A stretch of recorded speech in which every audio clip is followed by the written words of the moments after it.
नमस्कार दोस्तों, अश्लील कंटेंट के निर्माण व प्रसारण पर तुरंत लगे रोक, ऐसे कानून की मांग की है उदय महूरकर जी ने। जी हाँ, हम आपको बता दें कि पीएम संग्रहालय के अंदर हुई एक प्रेस कॉन्फ्रेंस के अंदर ऐसी कई मांगों को किया गया है जिसमें कि अश्लील कंटेंट बनाने वालों को रोका जाए। इसी के लिए एक कार्यक्रम भी आयोजित किया गया था। आइए हम दिखाते हैं आपको उसकी कुछ झलकियाँ।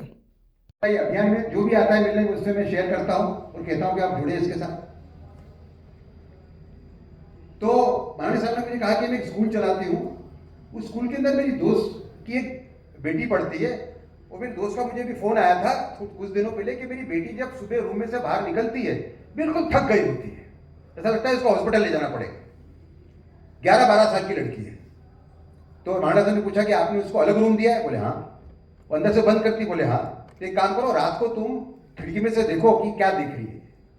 तो खिड़की का एक उन्होंने एक रिवाइज खुला रखा और रात को देखा 11:30 के बाद में, वो देखा कि लड़की बेटी ने सिर पे चादर डाल ली थी, है ना, और वो कुछ मोबाइल पे देखी थी, मोबाइल का लाइट उनको दिखी सिर्फ। उन्होंने सुबह फिर से फोन किया माननीय साहब को कि माननीय साहब ये कुछ देख रही थी और करीबन 1.5-2 घंटे तक देख रही थी।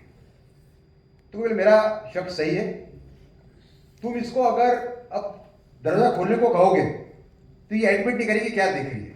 रात को नॉक करोगे और उसको दरवाजा खुलाओगे, कहोगे क्या देख रही हो, तो ये बताएगी नहीं। तुम एक काम करो, इसको साइकोलॉजिकली ट्रीट करो, इसको कहो कि बेटा छोटी उम्र है, गलती होती है, तू बता क्या देख रही थी। तू 5-6 मिनट उनको मेहनत करनी पड़ी। उसने कहा कि रोज रात को मैं पॉर्न देखती हूँ 11:30-12 से लेकर 2 बजे तक। आप देखिए क्या हो गई। उस देश के अंदर अगर एक 8 या 10 या 12 साल का लड़का या लड़की पॉर्न देखता है तो उसकी क्या हालत होगी। समृद्धि पोरे नाम की एक प्रोड्यूसर है, बॉलीवुड के अंदर, मराठी है, देशभक्त की फिल्में बनाती है। प्रकाश आमटे पे उन्होंने फिल्म बनाई है, बाबा आमटे पे फिल्म बनाई है। वो मुझे बताती है कि वो मुझे मिलने आई थी। उन्होंने कहा कि मावरकर साहब मुझे नींद ही नहीं आती कि 8-10 साल की लड़की का रेप का अपने सेक्सुअली परवर्टेड कंटेंट देखती है। क्या लड़का देखता है तो परिस्थिति क्या होगी देश की, हम कहाँ जा रहे हैं। और वो मुझे और खतरनाक बात उन्होंने बताई उन्होंने मुझे कहा कि मैं जब स्क्रिप्ट लेके जाती हूँ देशभक्ति की फिल्में बनाने के लिए, जब स्क्रिप्ट लेके जाती हूँ तो मुझे ओटीटी वाले बोलते हैं कि इसके अंदर एक सेक्स सीन डालो, इसके अंदर आप एक नहाती हुई नारी का सीन डालो, तो परिस्थिति खराब है। तो मेरा आपसे अनुरोध है सबसे कि बहुत बड़ी लड़ाई है ये। हम सोचते कि हमारा बेटा डॉक्टर बने, हमारा बेटा इंजीनियर बने। तो उन्होंने क्या मांगा कांग्रेस गवर्नमेंट से कि हमें हिंदुस्तान की यूनिवर्सिटीज दे दीजिए, उसके वाइस चांसलर्स हमारे होंगे, हमें यहाँ के रिसर्च इंस्टीट्यूट्स दे दीजिए, हमें यहाँ के जर्नलिस्ट इंस्टीट्यूट्स दे दीजिए। उन पर कम्युनिस्ट का कब्जा हो गया। तो माइंड स्पेस पे हिंदुस्तान की कम्युनिस्ट का कब्जा हो गया, पॉलिटिकल स्पेस पे कांग्रेस रही।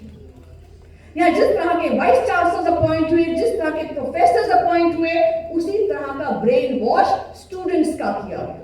यही स्टूडेंट्स जब सिलेबस लिख रहे थे, जब पढ़ा रहे थे, जब इंटरनेशनली जाकर वहां टीचर्स हो रहे थे, या समाचार पत्रों में लिख रहे थे, या बॉलीवुड में ये लोग actor, director, screen writer, lyricist, song writer बने, इन्होंने ऐसा ही ब्रेन वॉश अभारतीय स्क्रिप्ट लिखी जो अहिंदू थी, जो असनातनी थी।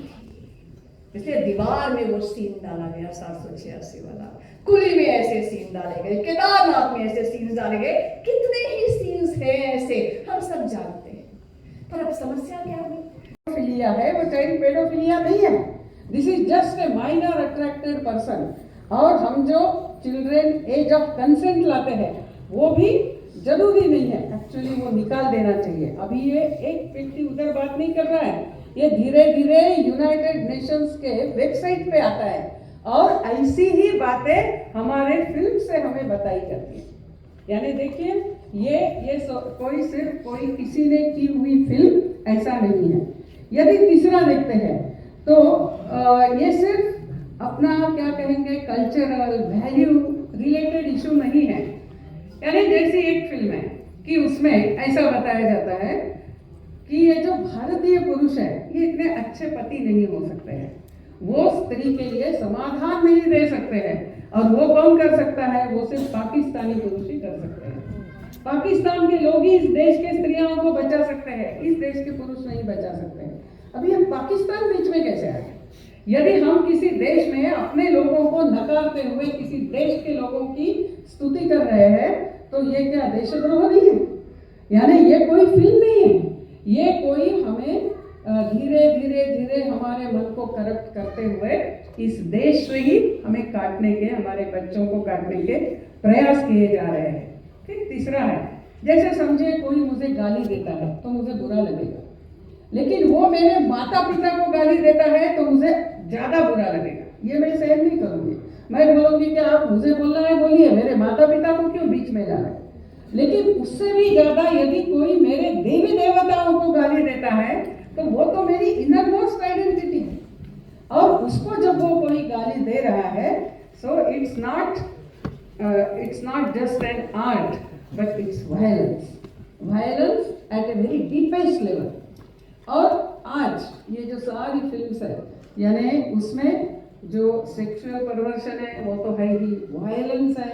तीसरा जो है, हमारे ऋषि मुनि साधु संत ये टारगेट किए जा रहे हैं, यानी जो भी दिखाएगा ऐसा ही दिखाएंगे कि जो उसमें बदमाश है, जो उसमें खलनायक है, वो बहुत बड़ा टीका। कि वो जो कानून है ये कहे कि जो नुकसान विदेशी आक्रमणकारों ने नहीं किया भारत के समाज और उसकी संस्कृति को, उससे भी ज़्यादा नुकसान ये इस टाइप की फिल्म बनाने वाले कर रहे हैं।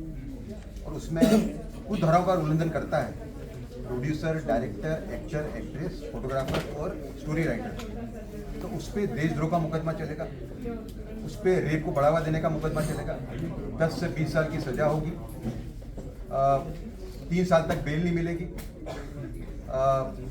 4 महीने में समरी ट्रायल होगी, और बर्डन ऑफ प्रूफ वो एक्यूज पे होगा। और 5वां, जो ऑलरेडी सर्कुलेशन में है उसको विड्रॉ करना पड़ेगा, वो नहीं करते तो भी आपको जेल। ये प्रोड्यूसर, ब्रॉडकास्टर और डिस्ट्रीब्यूटर सबको लागू। सुविधा की बात की जाए तो सोशल मीडिया भी एक अहम भूमिका निभा रहा है। हम सब ओरिजिनल प्लेटफॉर्म की बात कर रहे हैं, बिल्कुल निभा रहे हैं। सोशल मीडिया के ऊपर तो आ ही रहा है ये सब, हाँ बिल्कुल आ ही रहा है। सर, सरकार से इस कानून को लेकर बातचीत होगी? ये हमने लिख के दिया है सरकार को। अभी जो ब्रॉडकास्टिंग रेगुलेशन बिल बना उसके अंदर सुझाव मंगवाए थे सरकार ने, तो हमने हमारे तरफ से दिया है, संजू नेवर जी ने जेम्स ऑफ बॉलीवुड की तरफ से दिया है। और अधिक खबरों के लिए हमारे चैनल को सब्सक्राइब करें। धन्यवाद।